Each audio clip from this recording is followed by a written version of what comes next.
Good evening, good evening. And thank you to D-Man for dropping that in the chat. I was beginning to plan, sorry, excuse me. I was beginning to plan or organize a follow-up stream for the nihilism video I had uploaded. However, Gone with John did a stream earlier, not so long ago, about women in men's spaces, and the angle at which he approached the topic, I thought was a good one in that how can we circumvent or like navigate, how can we work with this issue, which is kind of handy because it means that the topic I'm going to have tonight isn't, it can work as a complementary stream to what he was doing, and not a different spin or a different aspect for consideration within this subject matter. So let's get a jingle jangle tune on the go, get settled in. Let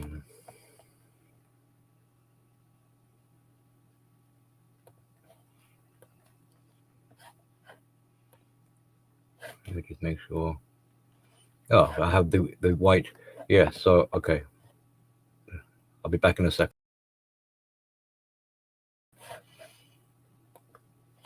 Right. I noticed I had the white avatar of Oblivion. It's still a white avatar. Hold on. Oh, I'm gonna have to change my avatar. All right, let's get the song started anyway, and then I'll change it while it's playing.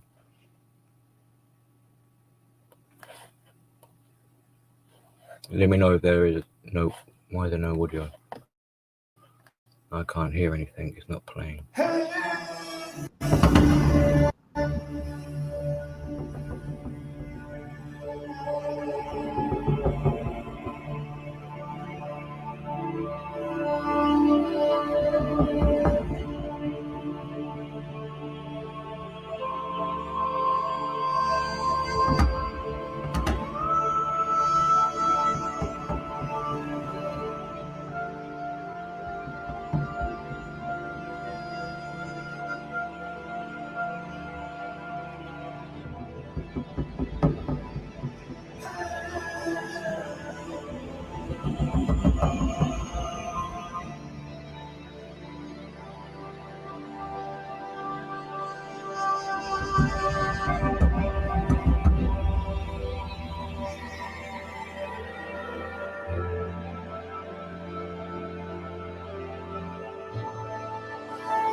A bit of a strange tune, but these are strange times.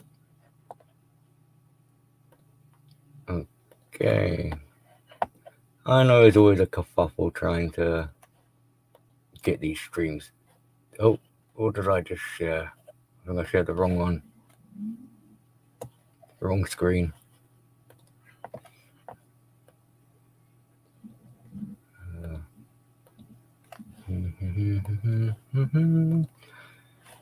That should be the one. Right. And so yeah, welcome D-Man, welcome JR, welcome Mr. Hemi. And what Mr. Hemi writes here is the concluding points, really. We're going to be ending the stream with something along these sort of lines. Now, you might have noticed that in the title it says narcissist, but in my spoken word I said woman. So there is a parallel the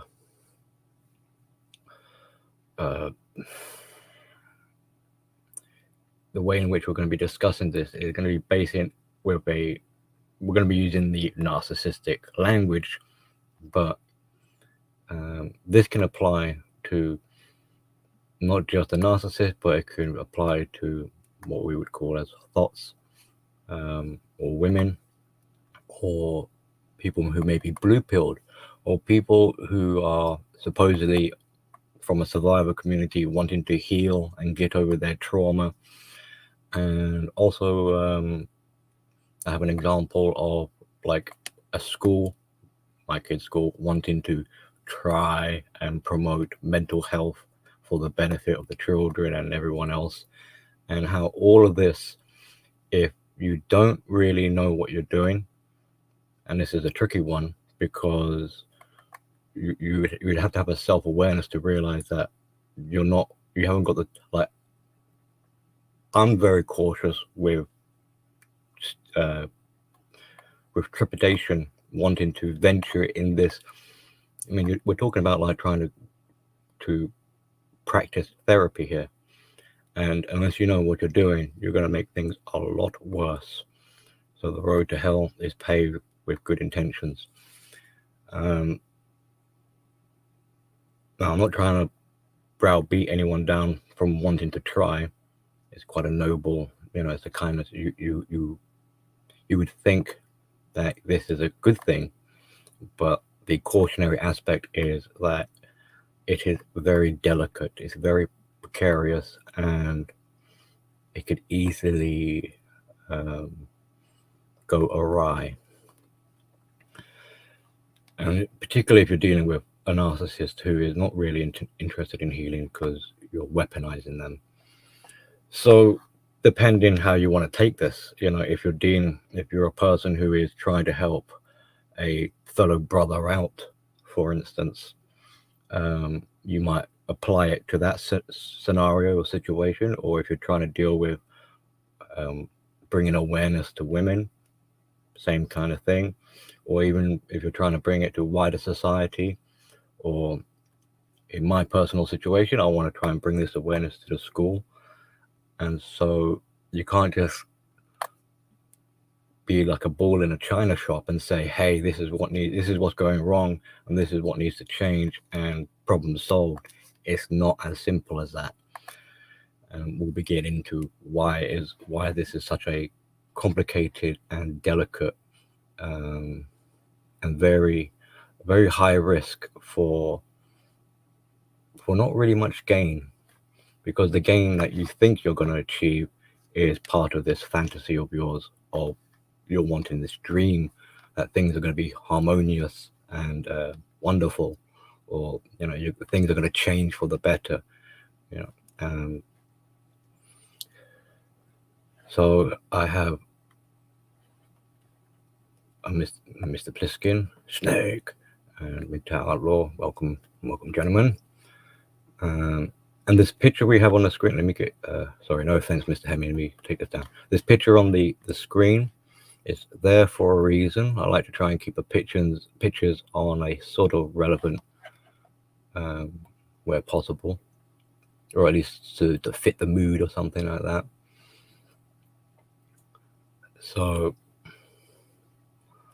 I'm not really, in terms of, so I'm going to use the narcissistic model mainly. So I'm not really talking about flying monkeys or enablers, because to a large extent, they are aware that they are going to be in cahoots with the narcissist that you're hoping to change. I'm talking about the people that you think you can cure or heal, and in that way change them. So quite often in the red pill sort of terminology, it is said that you cannot you cannot red pill or blue someone who is blue pill. They have to do it for themselves, and that is, in my opinion, very true, and falls in line with what we'll be discussing, that you can't heal them for them. They must heal themselves, if that is even possible, because that's a separate topic. Do you actually heal? Do you ever really heal? But that's a separate topic. So we can see we're already running into obstacles here with this ambition of wanting to do what is thought of as the right thing to do, which is to try and help, air quote, help people. You believe you're helping people. And you can make a sort of side point here where there is no such thing as really like true altruism, because there's always some kind of gain, with and what that gain, your self-serving needs. That why is it you want to help people? What, particularly if they're strangers, randomly, there must be something for you out of it, and you might like to think of yourself as a virtuous sort of, I help anyone and everyone, because it's the right thing to do, like a friend in need is a friend indeed sort of thing, or whatever. But there is a backwards and forward, unfortunately, like a transactional aspect. Otherwise, why would you give up your energy, your life force, for no reason? This is the problem of the empath, the giver type person. They're giving all the time, they're constantly, and it leaves that person depleted. So there must be some kind of acknowledgement, even if it's on a small level of self-gratification, as to why you actually go helping people. Why is it you're such a giver? Is it because you want to be accepted? Is it because it makes you feel better? Is it because it fits in with your definition of what morals and ethics are, and so you can in turn feel better about yourself? So as a roundabout way of boosting your self-esteem, this is why you hold the door open for people, so that you feel better about yourself, because chivalry, that sort of thing, or decency. Why is it we are? What's the function of decency? Now, I've already mentioned that this isn't really limited to narcissists. And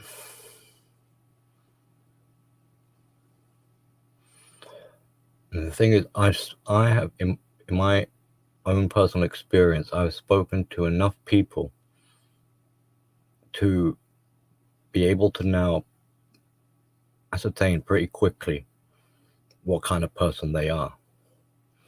Are they a time waster? Do they think I'm amusing or entertaining? Are they using my words and my content for their own, to weaponize, to go on their own bloodlust? And I know that for a fact has happened, which aggravates me, because that is not what I want my work to be used for. The part about, is this entertaining and amusing? I can give you a little anecdotal story. I had a friend from school long ago, out of the blue, like sends me a friend request. I'm like, oh, hey man, how you doing? It's been a long time, how's life been treating you? That kind of thing. So I met up, and I discover that he gone down a traumatic. I mean, he had a traumatic background, but I mean, his situation had gotten worse. He was an alcoholic, drinking very, like, severely, and he was meddling. It was at a time when I was going through my breakup, so he was interjecting. Maybe he was trying to be helpful, but he was making my situation with the breakup worse. And at this point, I started to begin learning the psychology. So in my naive mindset, I started to assess. I was like, "Hey, mate, I'm noticing some patterns of behavior here." And I'm offering him suggestions like, "Hey, have you thought about this? Could you maybe do that?" And all my efforts were being wasted, squandered. And I'm I'm doing mental gymnastics, thinking like, okay, that's not working. So maybe I could do this. Maybe this will help him. And I'm finding him contacts and links, and trying to spend a bit of time with him and I'm seeing his addiction taking over.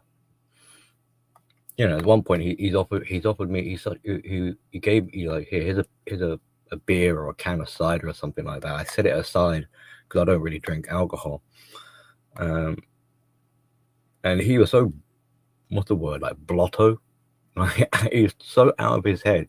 He's wandering around his little flat, and he sees the can I put aside, and I don't know, he must have, like, it was almost like, oh, did I put that there?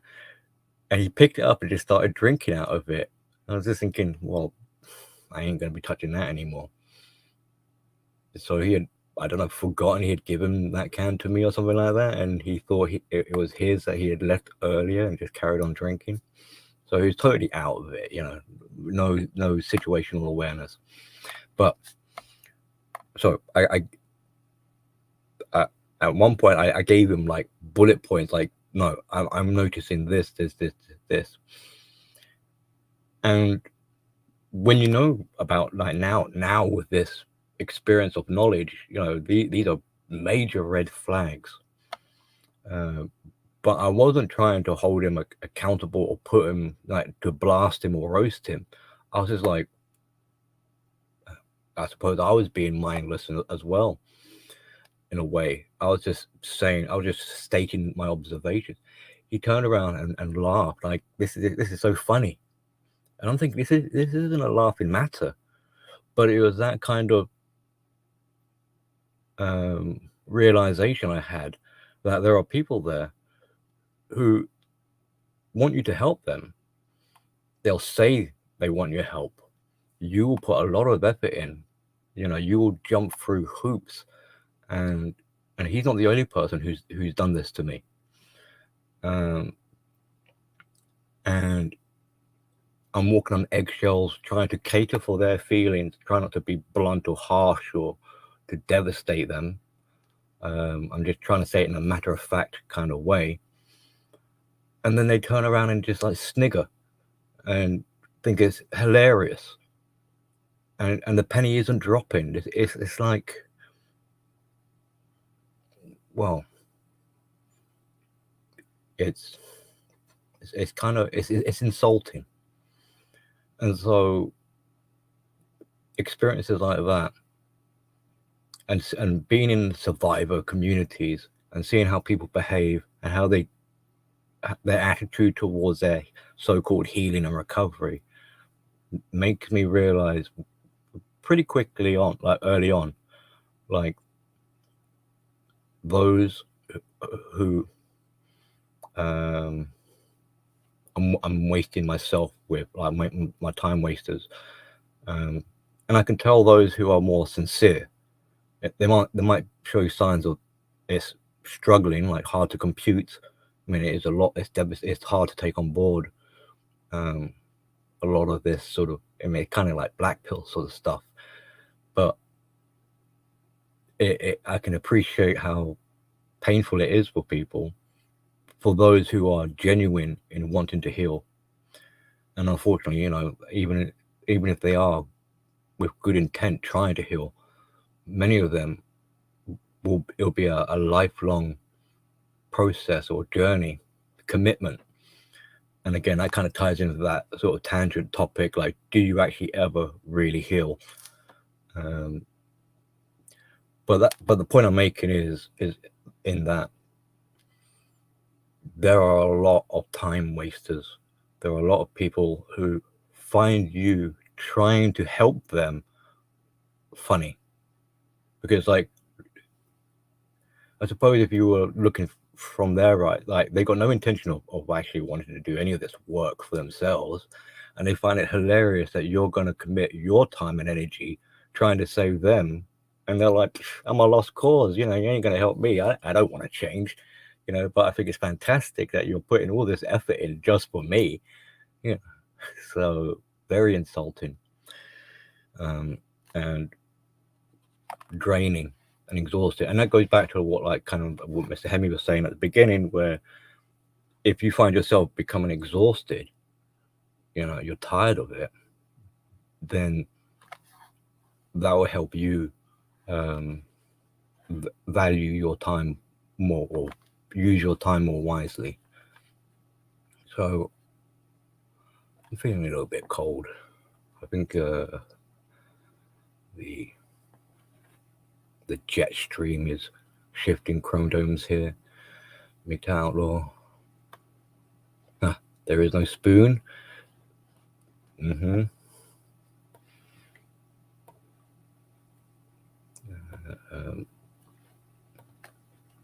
good to see you, Douglas Edwards. Thank you for joining us, Mr. Iridium Kush. Professor, do you know, I'm not sure if it's like a proper band, but they're called Porno Sonic. I think they're called Porno Sonic.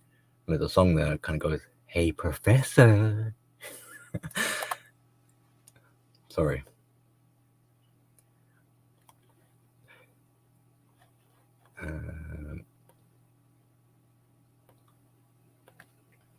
JR, good to see you.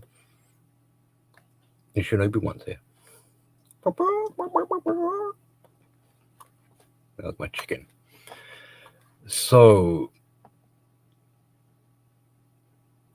I'll reiterate that I'm not condemning or criticizing. I mean, I am going to be criticized, but I'm not condemning or hating on people who want to try and be helpful and want to educate and want to see things change. There's nothing really wrong with that part of it. I'm trying to illustrate the delicate and the way in which you go about trying to achieve this. And to cut it a little bit short, it's basically going to be like you're not really going to achieve, because this is your expectation. But we'll elaborate on that as we at the appropriate time. So these are people who want to help, genuinely want to help, even if they have their own self-serving reasons for doing so. Still, it's a noble thing. It's a kind gesture. It's coming from a good place. Without this sort of aspect and quality, you wouldn't have communities, because you are in part, you do share responsibility amongst your tribe or your herd or whatever. You watch out for one another and things like that. And if you didn't, we are, as humans, we are not as independent as we like to think. We form societies for a reason. It's because of that need for reliance on other people. You're not awake 24 hours a day. Who's going to watch your back while you're sleeping? So it's in your, I mean, yes, it's self-serving, but it's in your interest. It's a mutual interaction. It's a give and take. It's a reciprocal. It's a relationship, and there's nothing wrong with that. That's a good thing. But what we're going to find is that this isn't in situations like this where we're trying to help people who aren't really interested in wanting to be helped. This isn't reciprocal. There is an ulterior motive underlying what's going on. So as much as we might be discussing the people who are air quotes in want of help or guidance or education, or they're looking for assistance, half of this conversation is actually about the provider of such, the giver and taker sort of thing. So there's two sides to this conversation.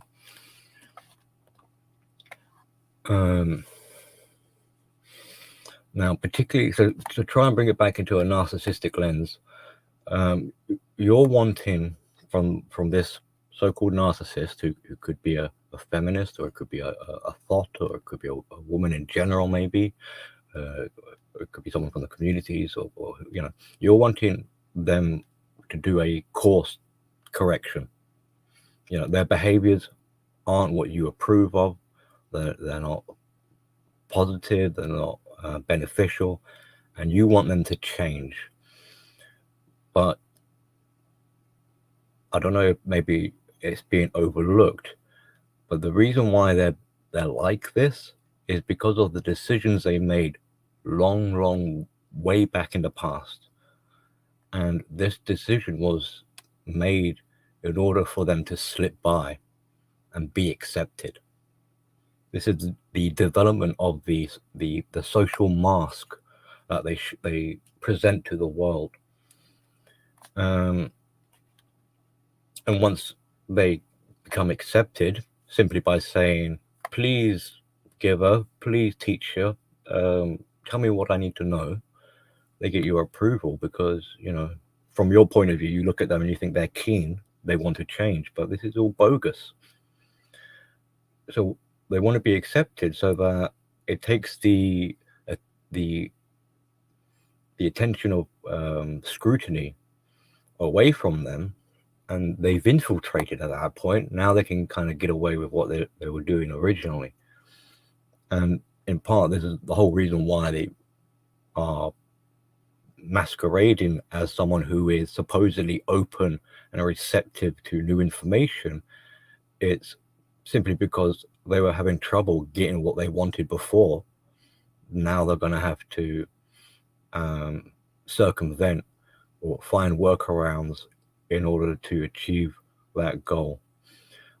Because at the end of the day, it's not really the behavior that's the problem here. It's their need for supply and fuel, and how they get it doesn't really matter.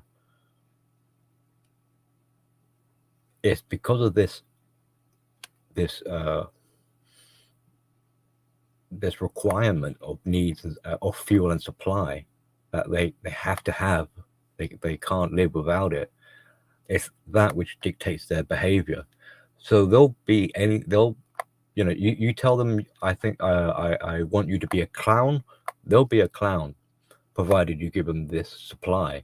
You tell them, I want you to be cordial, then they'll be cordial. Whatever you say, oh giver of supply, I will do it, as long as I get my supply. So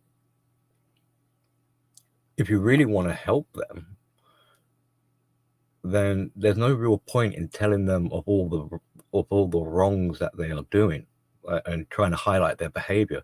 You need to be addressing this supply need.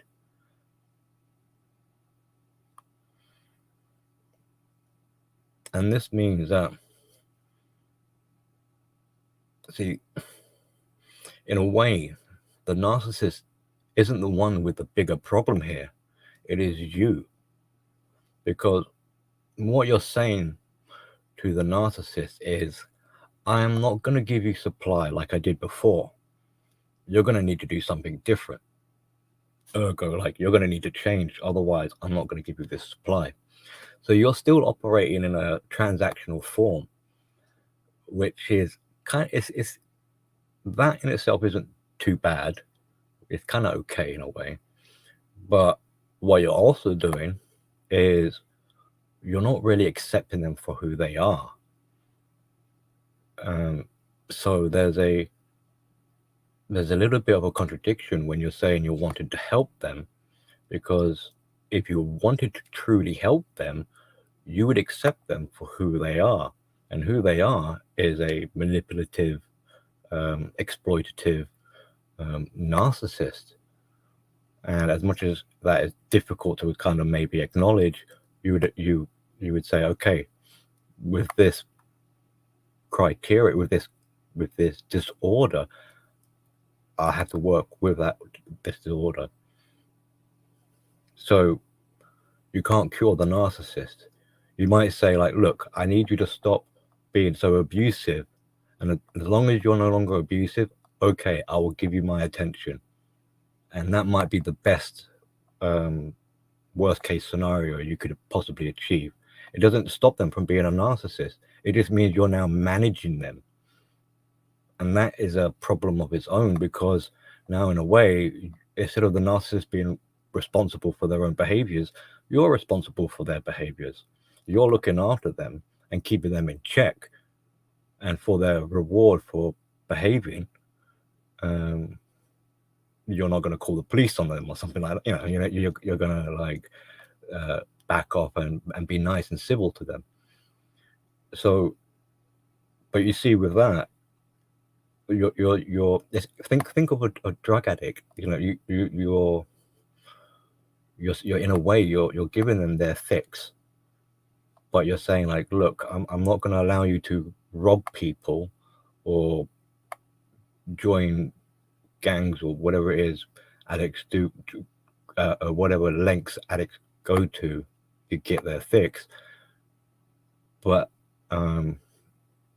you recognize that they still need, at least, until they're still addicts at the end of the day, in that sense. So it's, I don't know if I'm making, hopefully I'm making sense, and that there are other issues. Simply addressing behaviors is not going to really change them as a person. And if they're a narcissist, someone with this mask, so what you're saying is that I don't like this mask you got on right now. You look like you belong to the streets. I want you to wear a different one. It hasn't changed. It's only the mask that has changed, and their narcissism still remains. And take it further. I mean, the narcissist is a rigid.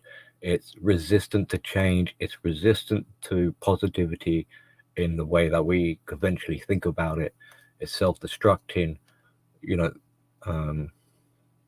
There is no sense of self there.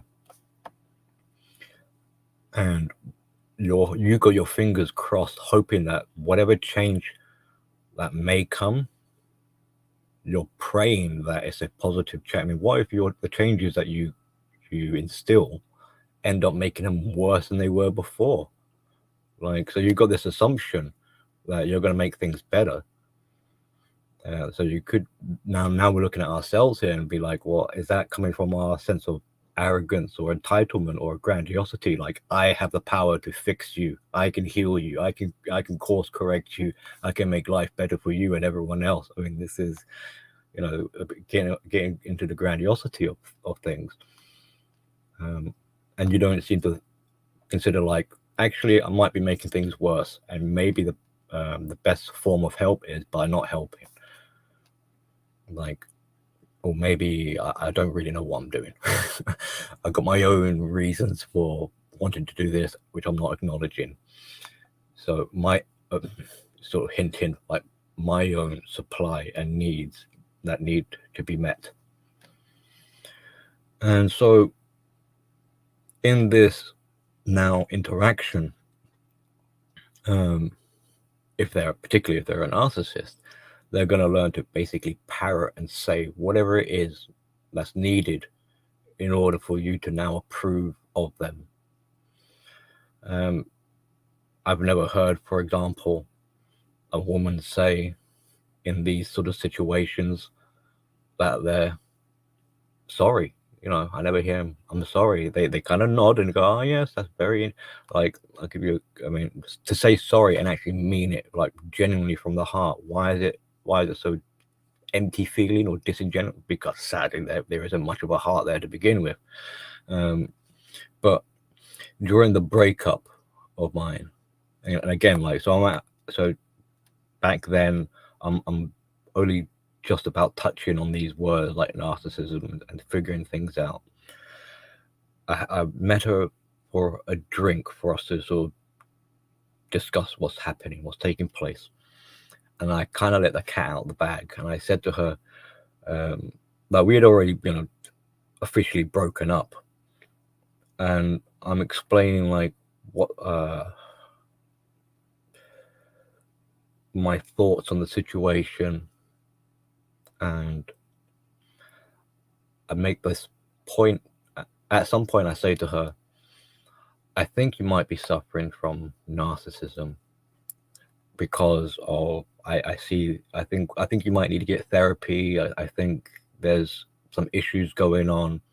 I think there's more to this than maybe what you realize.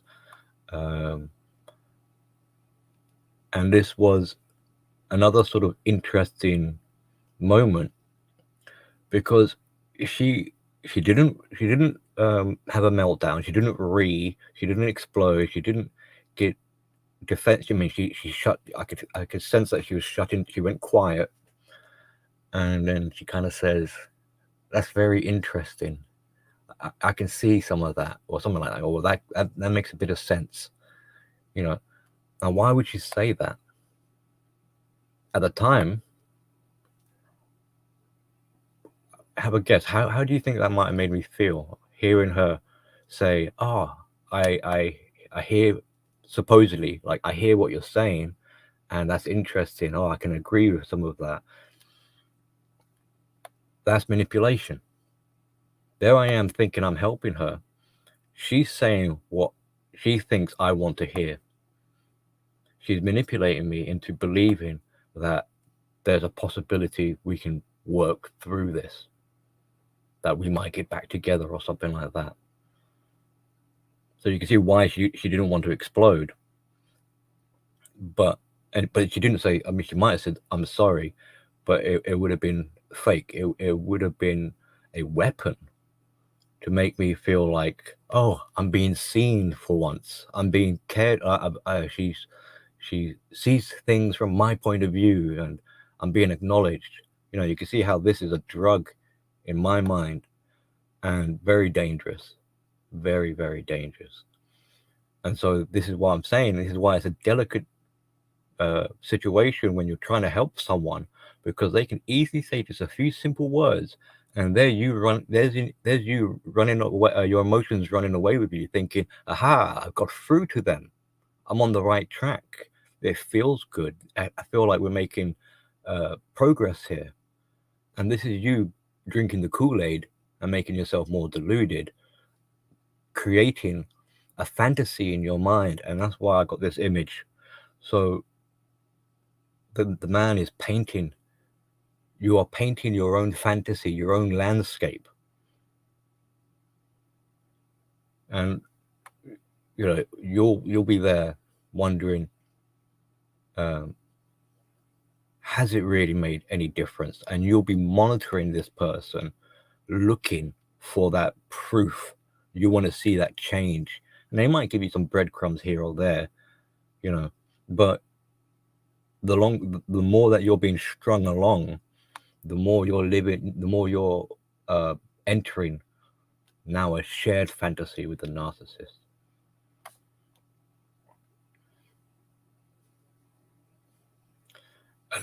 Another example of how this can be a dangerous situation, and I'll use the school as an example. So they want to try and promote, I've forgotten a few, like like resilience and confidence and emotional literacy and things like that. But unless you really know what these terms actually mean, the gravity of such themes and aspects, like take confidence, for example. And bearing in mind, you're trying to teach this to like 5 to 10-year-olds, or a very young age, and you just tell these kids, all right, confidence is being brave, or something like is having fear but still doing it anyway. And sort of, yes, these are like half truths, because unless you go into a full elaborate explanation, there's a good chance the kid is going to be, instead of being given real confidence, they're going to be given a sense of a false sense of confidence, an ego boost, where they could just throw caution to the wind and be like, I don't care, I'm confident because I just said so. The school said I'm confident, so I'm confident. I don't even know what it means, but I'm just going to go out there and start gambling because I'm sure I'll win the jackpot. Like, nah. If you really want to understand where the confidence comes from, it's not from me telling you to be confident. It comes from having some self-esteem. So how do you have self-esteem here? You have to build a sense of self. Now, these are kids who haven't got a solidified sense of self. They're still young. So they're not, you can't just click your fingers and say like, hey kids, I command you to be confident going forward. They're gonna have nervousness, and to some extent this is a good, it's a balance. So it's part of life, like peer pressure, and things like that. So it's kind of good to sort of like, there is a strength in low self-esteem. There is a not all is lost. And these are like the nuances and the quirkiness when it comes to these sort of things. And when you've got a school that doesn't really know what they're doing and they're going to roll this out on a large scale, it fills me personally with anxiety, because I'm thinking, what kind of a mess are they going to create? Like the level of arrogance these kids are going to have. They think they can get away with bloody murder. So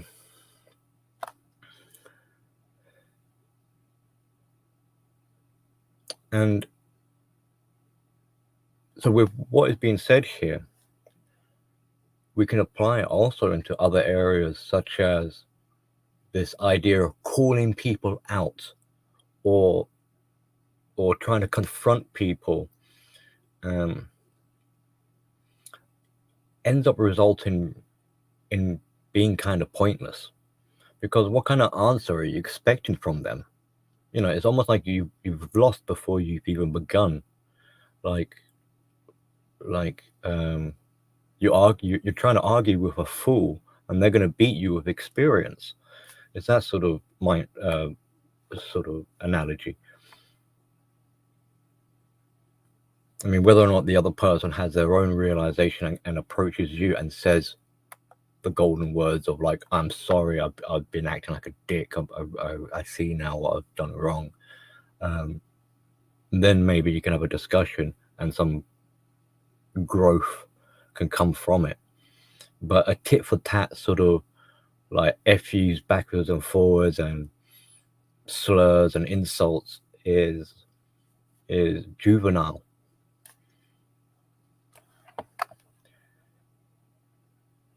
And that's another point, because you're trying to be a teacher, you're trying to be a healer, you're trying to be a giver, you're trying to, and you're not even thinking about the kind of person you're dealing with. You're dealing with someone who's fundamentally a child. You're expecting them to be a grown-up simply by you interacting with it. It's not going to happen. You have to, and it's a trick, because you're visually looking at an adult, but the adult doesn't exist. the child, the ego child, is what you're dealing with, and it is very defensive. And this is only just a start. If you were to make a change, if you were to sort of wake them up or whatever, you'll be dealing with a child in its infancy still, trying to go through the maturation process. You know, what kind of person are they going to be once they actually align, or once they catch up with their biological age, like their mental age with their biological? What kind of adult are they actually going to be? Because this adult has never been in existence before.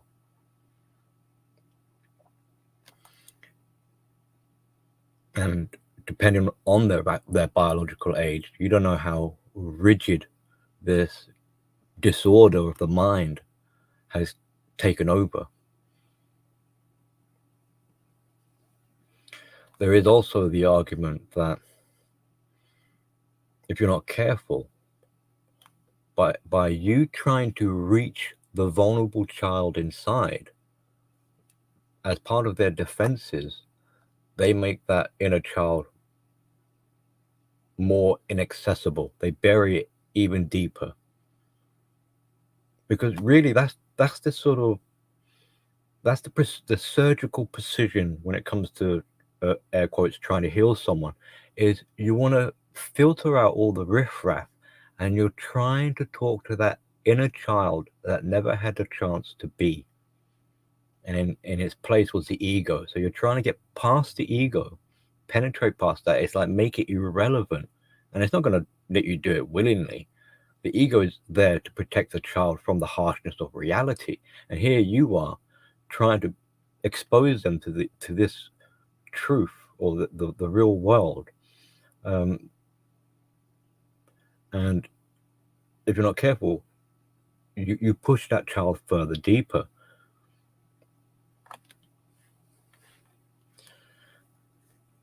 So what do we do then? Now, you cannot connect the dots for them. You can tell them of the dots. You can point out things like, hey, do you realize that, carrying on the way you are isn't beneficial to you, and it has a backfiring effect, and it does, you can make them aware of some of these different things. But in terms of making these points of notice of significance, they must make those connections for themselves. In the same way that I'm speaking to you right now in my streams, I can talk until I'm blue in the face. Whether or not it kind of resonates or penetrates is not on me. I can't force it. I can't force these points and make you understand. You have to want to understand. You have to want to integrate it into your own psyche. You have to find your own meanings and values and relevance and significance from it all. Otherwise, you're not even living. Otherwise, I'm living your life for you, and that's not how. But not even just with healing, but that's not even how parenting works. Like if I did everything for my kid, then, or any parent did anything for them, the child isn't going to learn to do it for themselves. They'll just learn that mum or dad is going to do it for them. They become more and more dependent and codependent or whatever. So that's another problem you might have if you're trying to wake up someone, red pill them or whatever, or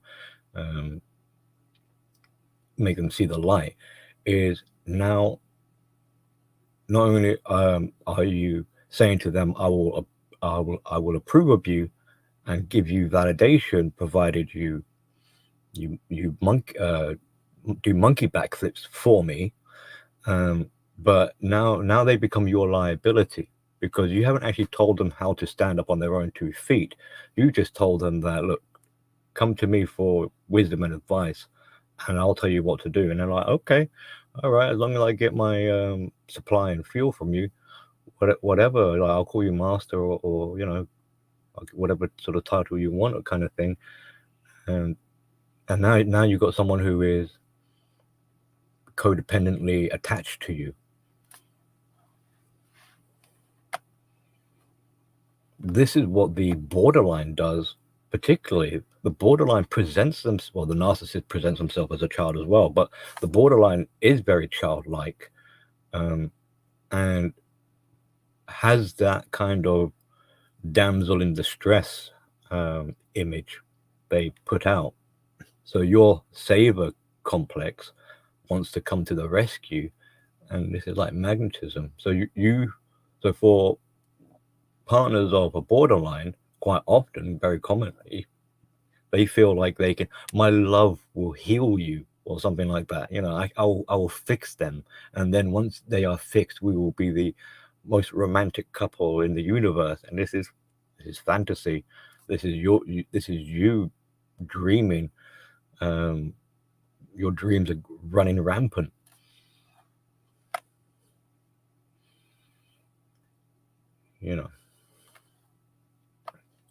Now, heaven forbid that they take what you're telling them and use it to become a more effective manipulator or a hunter, abuser. They go, oh, thank you for all this insight you told me. I need to be careful now going forward, because if I carry on, then I'm going to draw too much bad attention and I'm going to end up in jail. Okay, thanks for the heads up. I'll keep it even lower then, on the down low. So I'll become more covert. I'll become a more effective hunter. Thanks to you for telling me that. And I will take this and I will spread it amongst my people, my community. And so, so you've unwittingly, unknowingly, unintentionally, inadvertently have opened the Pandora box of hell. You've unleashed new information and armed the narcissist with much more devastating type of arsenal, weaponry. It's like, I thought just calling someone some derogatory terms was a good way of getting fuel and supply, but now I understand, thanks to you, I really need to destroy their soul from within. I need to corrupt their mind, and that'll give me so much more pleasure. So you have to be careful with what you say. So there's an element of responsibility here. There's you wanting them to take on responsibility, but you're not being very responsible of yourself. And the narcissist does this very often, particularly in terms of romantic relationships, where they basically nod along and they play out your fantasy. So there's you getting into a relationship with a narcissist, thinking, we'll be together forever, we'll have a family, we'll have children, we'll have pets, we'll have a big home, and the narcissist is just nodding along, thinking, okay, yeah, it's a very creative fantasy. If that's what you want to believe, joke's on you, because it ain't gonna happen. That's what you think. And if that is how I get my fuel, by you being deluded, so be it. And so they nod along and they say, yes, dear, I will love. Okay, of course, yes, I say I do, and they've got their fingers crossed behind their back. I mean, isn't getting married, saying I do, meant to be like a promise that you just simply cannot break? But they do it all the time. I mean, and who's hurt by it? Is it the narcissist? No, it's you. Why? Because you had your silly hope and ideals and idealizations and your delusional thinking, your hopes and prayers were all pinned on this I do thing, and it's turned out to collapse. And so your fantasy has exploded, and you don't know, you're disorientated and you don't know what's going on anymore. And no wonder you're now in a world of hurt and pain. But in that, the harsh, if you manage to survive, then the harshness of reality of having to come to terms, now you're actually living in a way for the first time ever, because all this time up until this point, you were living in La La Land. Welcome to the real world, Neo. Day one, you know, you're in pain, but okay. Learn to use your legs and get walking. So there are different kind of like, we could begin to see that there are different objectives or modus operandi, different styles or types of people, such as, so some will say they want to heal, or they want a relationship, or they want to learn, or want to be taught, but they're simply lying. You can kind of guess for what reasons, because they don't want to sound like someone who is like antisocial or pain in the backside. You know, they want that social, they want to pretend to be socially acceptable. Some will say they want to heal, but simply don't take it seriously. Some will say they try to heal, but it just doesn't sink in, you know, so they're not making any real progress. Some will spend their entire life trying to change, and because quite often they'll have this like cognitive dissonance, like they might on one hand want to change, but on the other hand it's like the devil on the shoulder saying like, thou shalt not heal, thou shalt not change, you know. So they kind of lie to themselves. It's like, no, I don't want to believe I can't change, so I'm going to tell everyone that I'm trying to change, but it just, so they kind of revert back to form. So only a very, very small few will actually put the effort in to really change. They'll do the hard graft, you know, and they'll slug it out, and they'll really begin to exercise this sort of self-discipline and mastery, and explore and deep dive, etc. And out of that small percentage, only a few small percentage of those will actually succeed in making a change in terms of like in a significant kind of way. So we're looking at very, very, very slim pickings here of, you know, you call it a miracle if you want, or something like that. But, and it's a bitter pill to swallow, to have this realization that, hang on, you mean a community, the manosphere community of men trying to self-actualize, only a fraction of a tiny itty bitty percentage is actually going to get there? Like, so, and what does it mean about the rest of the people, you know?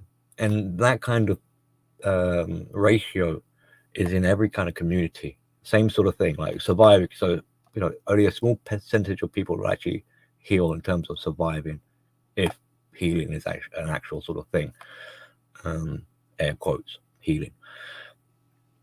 You know, like, can a narcissist be cured? It's like, well, not really by definition, but I suppose you have to kind of like allow a margin of error. So a tiny fraction maybe could change, at least maybe change in a way that it's not a detriment to their life anymore. But with the assistance of a support team trying to like clean up the mess after the narcissist, then I suppose, you know. But, you know, the idea is basically you got to keep your expectations low and your demands low. You can't be like, I want to change people, I want to help people, and ta-da, huzzah, the world is so much better now. I mean, that's the double. It's like, this is the, again, like a nuanced thing, because like if everyone had ultra low expectations, and no one's going to bother make any changes, you know. So there needs to be a kind of a incentive as well to want to change, for society to want to what we would deem as like rectify the problems. Because in a way you could say it has changed. It's changed for the worst. I mean, it's like, it's kind of, that's a narcissist joke. They say, can narcissists change? And people are like, no, narcissists don't change. It's like, actually they do change. They change for the worse. They get worse with age, you know. And that change is coming from a place of wanting to escape reality that much more, because reality is becoming more evident. It's becoming harder to escape. So it's like, right, I need to think further. I need to run even faster to escape reality even more. So you see that kind of shift into high gear of self-destruction, where it's like, I can't ignore reality. Is my shadow is chasing me, and I'm being reminded constantly of it, and trying to function in reality is just so difficult for me, especially now because I'm so bonkers and delusional. So what choice do I have other than to become even more dysfunctional and disordered and psychotic, as a way of um, coping with this, with management of this situation. So this crazy world we're in is an attempt to escape reality in a way that allows the the members perpetuating this to cope better or manage better with this problem, and helps them to escape even more, because otherwise they're going to have, like, what you're trying to do with come to Jesus time now is, hey, I need you to acknowledge that inner child inside yourself that you're trying to, like, the one thing that's going to cure them, which is what you're trying to help, indicate to them, is the same thing they're trying to run away from, which is this inner child that they're so ashamed and disgusted by. And there's you saying, no, no, no, like, this child is wonderful. We love it unconditionally. And that means, like, we love you sort of unconditionally. Like, we accept the child and we want to accept you. They're like, no, I don't want. You see this kind of clash, this schism that takes place. And that's another reason why it's so hard um, to save the inner child and to squash the ego, the tyrannical ego that is taken over. And in truth, really, like, you wouldn't want to sort of eradicate the ego altogether. It still serves a purpose. You still need it. You want this inner child to have some strength and to rise up. But how is it going to do that? It's not going to do it by you. Like, that's your entitlement and grandiosity kicking in again. No, this child has to have that realization internally, and say, like, no, I need to overthrow that protector I recruited to look after me. And realize that it's suffocating them. It's trying to save them by this. The inner child was so vulnerable, so traumatized and fragile. It recruited the ego to protect it, but the ego, being rampant, doesn't realize that the way in which it's trying to protect the child is killing the child. I will save you by killing you. And so that is the real sort of secret. If you were trying to sort of try and save or help these people, is you have to psychologically kill them. They must die. Once that ego is dead, now the child has a chance to breathe for the very first time. And that's the glimmer of hope. That's not even beginning the recovery. That's just waking the patient up. Who knows if they got brain damage? Like, that's yet to be determined. So healing, long journey, not easy to do.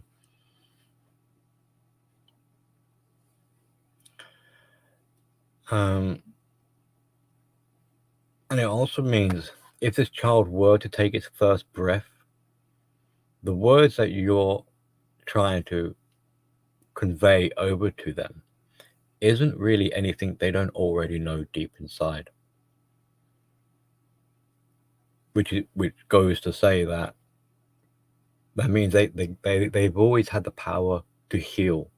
It's always been there, the potential to heal, to grow, and the maturation materialize was always there.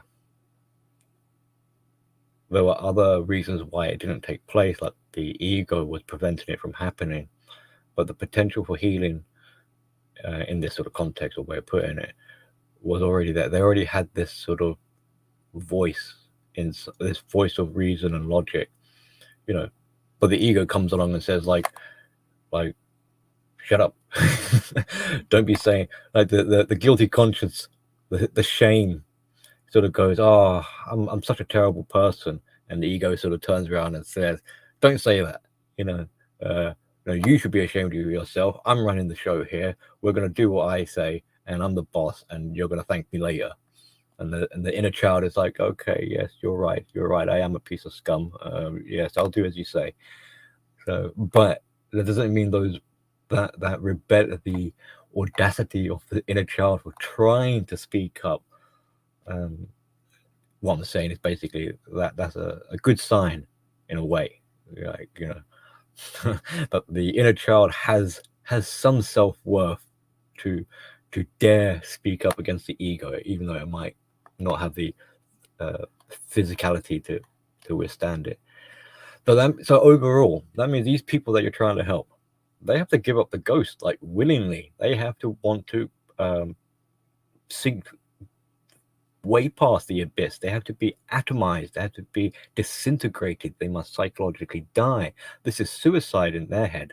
That means they have the way they've been thinking all this time, the throughout their life. Not only like, oh, I've been living a lie. It's like worse than that. Worse than that. You've been living a life that shouldn't have never been. You shouldn't be even alive thinking like this. So we're going to have to give you a lobotomy. That was like some what's the opposite of reincarnation? Like a past. That was like your past life. Like that was a bad dream. And going forward, you have basically so tomorrow when you wake up or whatever, a zero sense of self. You don't know who you are because you've never been in existence.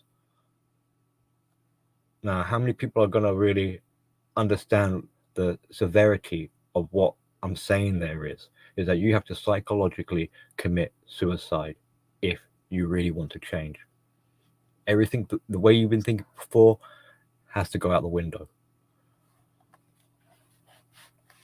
And that the way you were thinking is what you chose to do in order for your survival. That's why it's suicide, because that was keeping you alive. What have you got to keep you alive now? It's like, well, that's the true test. That's the real question. Do you have anything within you to, like, now that we can psychologically kill you, now we'll discover, is there actually anything there for you to work with? And you better pray and cross your fingers that there is. Otherwise, you're up shit's creek. Like, we can't give you a sense of self. You better pray there is something there, even if it's a tiny little acorn of self, So it's a very scary, quite often, I think when that sort of pivotal point in time comes along, like hitting the wall, for instance, is that one of those moments, or mortification, or when they have a narcissistic collapse, they might be more tempted to actually commit real suicide at that point, because Jesus, I would rather be like literally dead than have to face reality for the very first time and acknowledge what kind of monster I have been or leading up to this point. Saying I'm sorry for how I was before isn't going to really quite cut it at this point. Just look at the trail of carnage behind you, and they're like, you mean that was all my doing? It's like, yeah, that's all you're doing, and you're accountable for it. And they're like, oh man, plug me back in, I want to escape. And if like, and you're saying like, I have to now be responsible for and pay the price for all my transgressions and things like that. It's like, well, yeah, you're gonna have to do the work. Hard. That's why it's called hard inner work. I mean, it's not like whimsical, easy peasy. And that's the thing, because a lot of people think they go, oh yeah, I did that healing, I did that self-reflection thing, I ticked the boxes. It's like, nah, no way.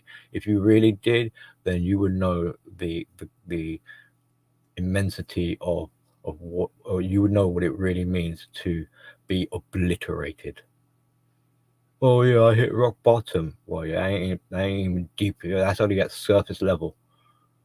No. You have to be on that verge of a psychotic break if you really truly want to like find that sense of self. It's that razor's edge type ordeal, and you're lucky if you see the light of day coming out of it. And only those who've actually been there will understand really to what degree I'm describing. And you as a healer trying to cure these people, trying to teach them or heal them or whatever it is, are you prepared to watch them go through all of that as well? Are you going to continue to support them, or are you going to be accountable for them should they not be able to come to terms? Because it's a risk. Life is a risk. You wake them up, maybe they might heal, maybe they might have a sense of self, or maybe you make them even more psychotic, and they decide to take out a whole village of people with them. Are you going to be responsible for that? So that's why I'm like, this is precision surgical stuff you're embarking on if you're not careful.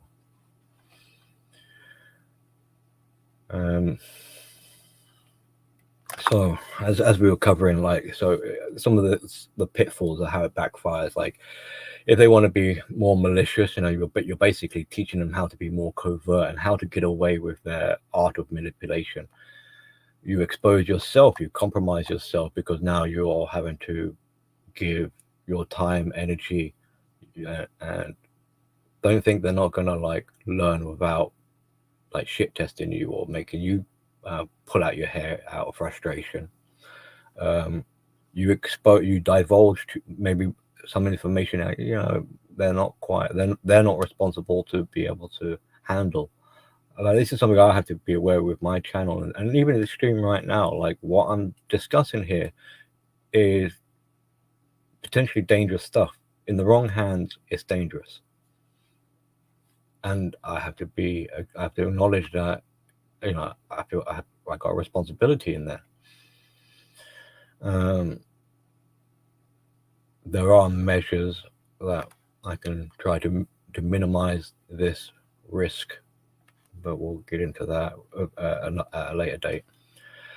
You grant them access because for you to connect with your empathy and like for you to relate and have this interaction with, to some degree, we're talking boundaries here now, you have to become like you expose yourself, you compromise, because you're trying to reach them, but at the same time they got their hand in your back pocket as well. So it's a little bit similar to the other point about you become compromised, but now they got access to you.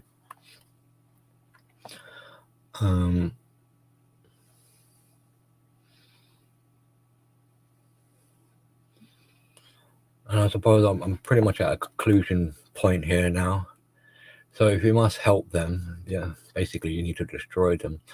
Now, it is not your job to change this other person. You need to change yourself. So you might be wondering then, so what on earth do we do? what can we do about it? And maybe it's a bit of a simplistic answer, is that you don't do anything really. I mean, you can live by example, and if they are receptive enough, you'll spark that curiosity in them, and that, with the curiosity, is the questioning aspect. The ego doesn't like that. The ego wants to be a tyrant. It doesn't like, are we doing this? Is what I'm doing a good thing? Is it right? Ego is like, no, no, no, no, that's blasphemy. No, no, you're going to do it whether you like it or not. So if you can create this sort of curiosity, and you don't need to engage with them, you don't need to interact with them, you just live by example, then that's probably the safest and best way. It's the long road. It's not a quick fix. It takes it's an investment. And so the best help is to not help, and to let them figure it out, and in that way they connect the dots themselves. So you trying to help them gives them a way out of having to be accountability, because you're doing that for them. You're being accountable on their behalf. You're pointing out their bad behavior instead of them realizing for themselves that what they're doing is bad. So they have no problem with you criticizing them. Their defense system is designed to take the punishment. They're like, tell me more, daddy. Tell me how evil and wicked I am. That just makes me feel better, because I don't need to tell that to myself anymore. You're doing it for me. You are cleansing my soul on my behalf, because all I need to do afterwards is say, this person is full of crap. They don't know me, or something like that. And it's like, right, so I just wiped the slate clean of all the shame and guilt they were trying to put on me, and now I've been cleansed and I'm pure again. And with all of this, there is a grieving aspect. Grieve for them, grieve for yourself, because it is this hope or possibility that you don't want to say no to the possibility that your dream, your fantasy could be dead. And because of that, you hold on through this grief, hoping that they will live up to your fantasy, that they will change, and this will make you feel happy. So you are trying to transfer the responsibility of your happiness onto them. You're like, and that's where from narcissistic literature, I don't really hear it being said much. And maybe it's something only I kind of preach, but this is where the forgiveness comes in to the narcissist. I'm sorry, dear narcissist.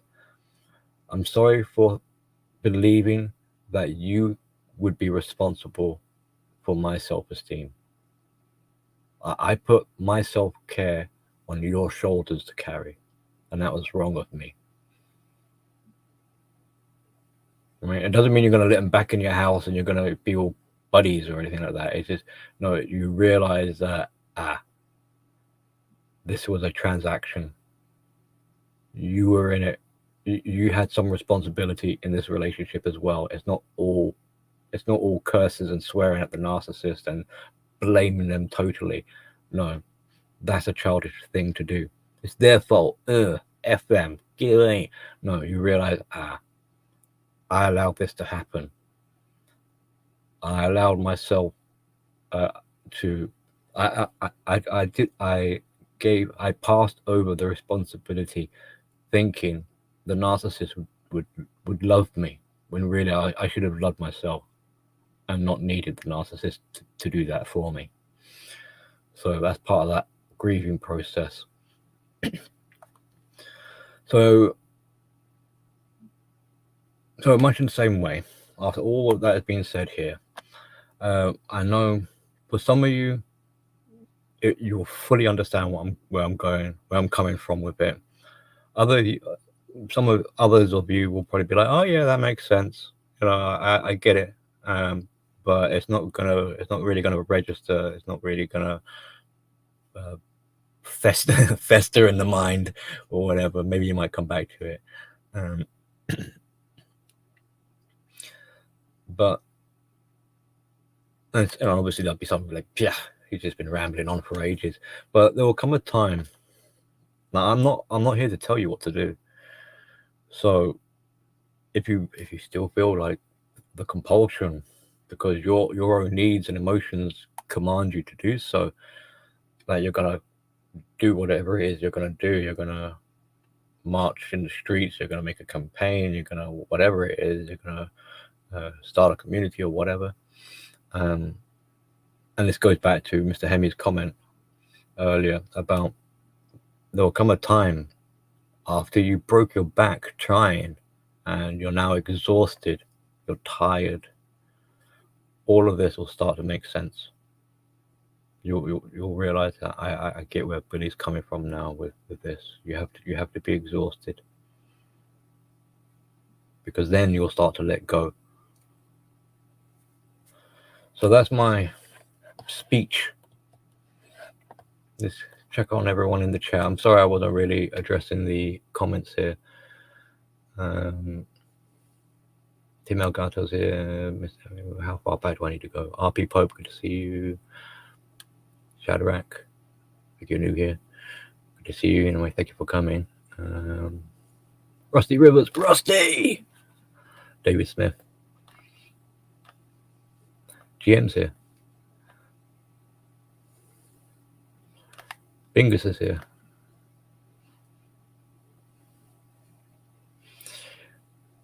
Okay, so I'm gonna. Is there anything that I need to be particularly aware of? Any quick questions, or someone want to be angry with what I said or something like that, or want you clarified maybe a little bit? Otherwise, I'm gonna try and wrap it up.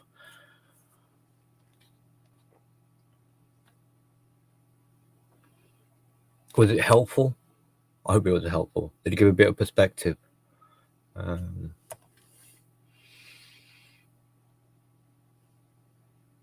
Now, obviously, I'm not saying never help people or withdraw assistance or want to try and heal or be there as a brother. Someone wants to cry and you're like, hey, you can cry on my shoulder. Nothing wrong with that. It's a good thing. I'm in support of it. It's good. But we've got to be careful. We've got to have that parental way of like balancing things out.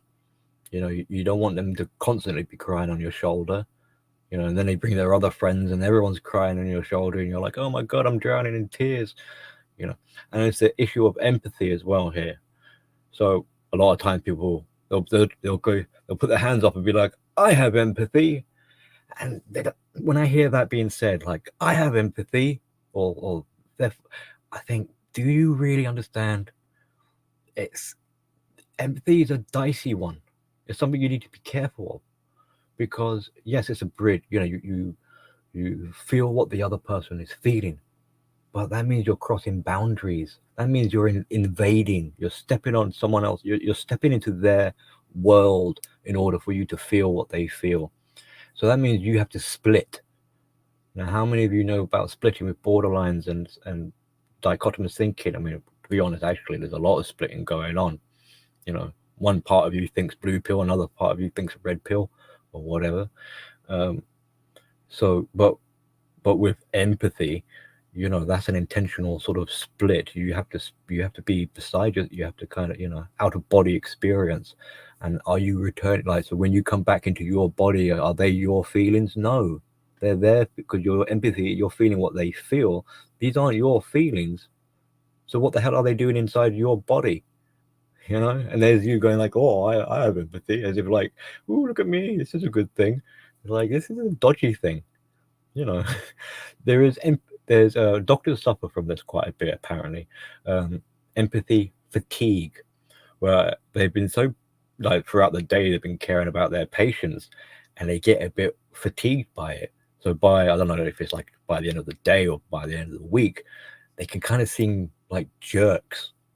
They can kind of seem like callous towards their patients. It's like, oh, you need an injection? Okay. And they just shove, they laugh.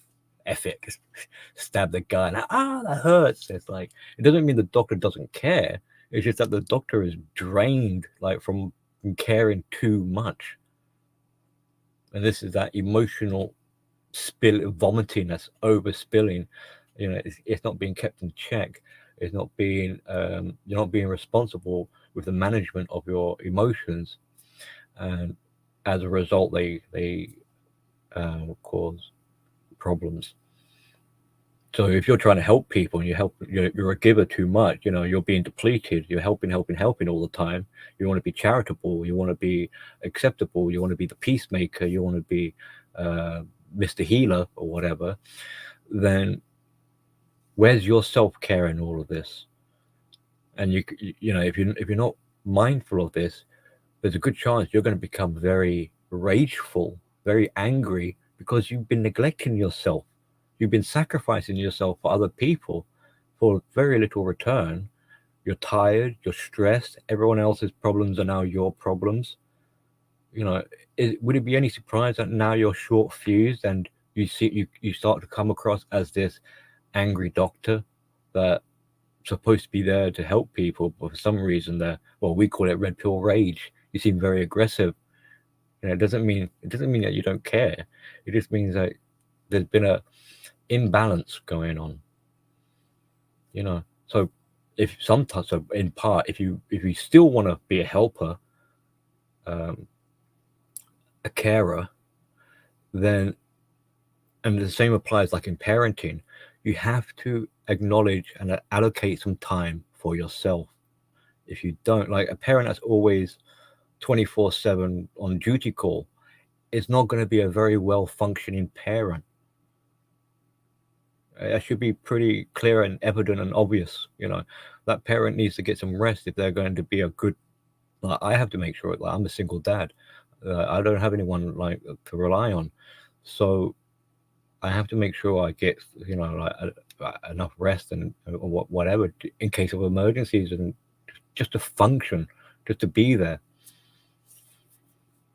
So the same goes for those who want to be helpers and givers. Like, you need to take time for yourself. Otherwise, you're going to become a stressed out, ogre, and you're not going to be helpful to anyone.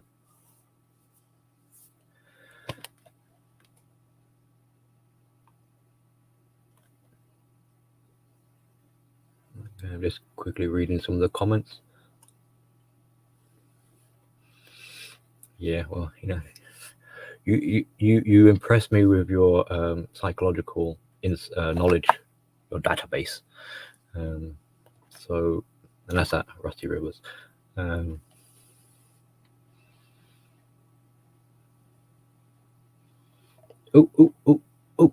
saw a question. Can you fight narcissism with narcissism?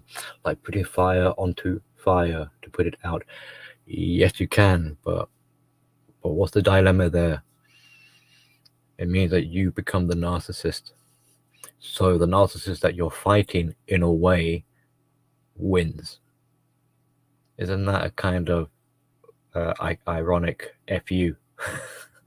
The only way to beat the narcissist is to become a narcissist, but in doing so, that means a narcissist has infected you with their narcissism and so has won. They live through you. They have inhabited your body. You have become them. You no longer cease to be, and now you have two narcissists. You have made yourself into a carbon copy of the other, and probably a worse version. And so the original is like, look at the creation I've made. I have corrupted your mind so bad that you're even more diabolical than I am. Yes, I have successfully destroyed the shinobi soul. So, yeah, so the answer is yes, you can, but it's not something that you want to really be doing. And in part, I mean, this is what happens with codependent people. Whoever's in a relationship with a narcissist, given enough time, will start to develop narcissistic tendencies, because that's the only way you could possibly coexist with a narcissist for so long, is by becoming narcissistic yourself. This is where you're hoping, you're praying for that inner child to somehow, even though they might be tied up in the dark corner of the dungeon, you're hoping that they're still alive, that they're still there. But if they are, if this person is separated from their narcissist, they can start, we call it narcissistic fleas. You pick up narcissistic fleas from your abuser, so you start acting like they do, kind of thing. But once you break up, and this is why sometimes, like, it depends on how long you've been together, but it could take a while for you to like return to how you were before you met the narcissist. Like, you still got a lot of issues to go through and to be addressed. It's just the start of a long road of self introspection. But there is that little nugget of a sense of self. There is some innocence and something worth. I mean, if it makes the recovery, even though it's something so tiny, it makes it that much more meaningful and powerful in a way, because once you progress to a point of actually, hey, you know what, I've been through hell and back, I'm now functionable, I can offer insight and knowledge and experience and all this sort of stuff, and I have a new appreciation for life. It's much more enriching, much more I mean, obviously this is subjective, it only matters to this person. It's an interesting one, because it shows you how much of an emotional person this is, and how much pain they carry, to be able to have this profoundness about them. And so, despite all of the hell on earth and hell in hell and all the fire and agony and the pain and the years gone and all that, it's still worth it to have that. Like, you might already have like a week left of your life, kind of thing, but you'd still be kind of like, even then, I can now die peacefully. I can die with contentment. I can die having been reunited with my sense of self. I die whole. I'm not a split person. I'm not fragmented. I am now complete. I am whole, like my child. I'm in a relationship with my inner child, and justice has been served. So there's a lot of this kind of these aspects. So that's like a warrior's, a hero's sort of death in a way. That's the the dying with a smile on your face, because very, very few, microscopic level, will kind of get to that sort of point. Not to say it won't happen to any one of us.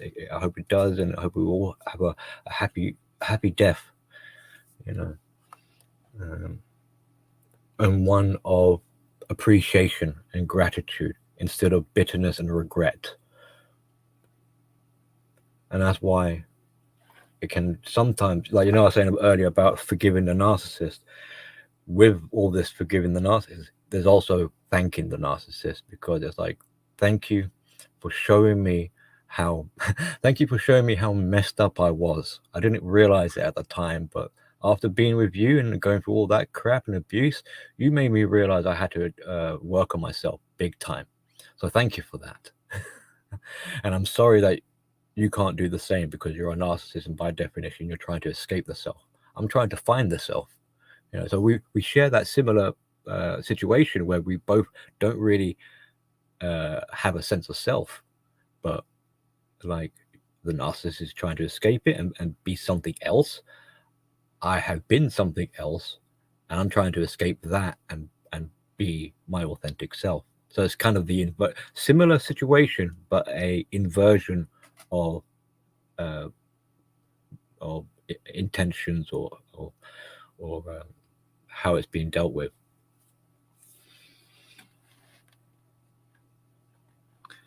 So I'll quickly see if there's any other questions.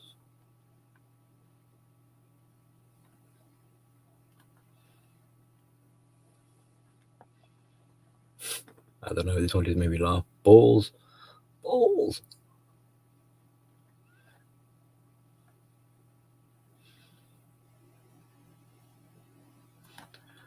Okay, I'm gonna end it then. So thank you all for coming. Hopefully, the next stream we can start addressing the nihilism, because I think that's going to be a big topic. And maybe I should add this point. So, although I say on the whole, like my channel deals with a lot of narcissism, it's not for no reason. It's because of this channel. Really, if I wanted to be a bit more pedantic, it's about self-healing. It's about self-discovery. It's about you. It's not about the narcissist. But because we're at a position where we don't know who we are properly, well, arguably, like some of you might say, I know who I am or whatever, but whatever. We look externally, so we tend to look at what people have done. Like, that's why we were so interested on this channel anyway with narcissism, is because our sense of self was for a long time derived through the narcissist, as if the narcissist has the answer. So we look at the narcissism not really because we're interested in narcissism. We're interested really in getting to know who we are. So we talk about the narcissism in a contrasting sort of way. It's like, oh, that's what that is. So if that's that, then I must be what? And so really, that's what this channel is about. So with the nihilism, I'm enjoying this series. I don't know if it's a series, but this period of time, because we'll be stepping a little bit away from narcissism and focusing more on the annihilation of our preconceived notions of who we think we are. So get ready. We're going to go into the abyss. We're going to go rock bottom. We're going to go to the core. We're going to go deep. And you're going to be like, I don't know if I'm even alive anymore. And I'm going to be like, yes, that's fantastic. Yes. So prepare to be psychologically murdered, because that's where we're going. And there you will find who you truly are. So good night. Thank you. Be well. Take care. Be excellent to one another. And I'll see you all again soon.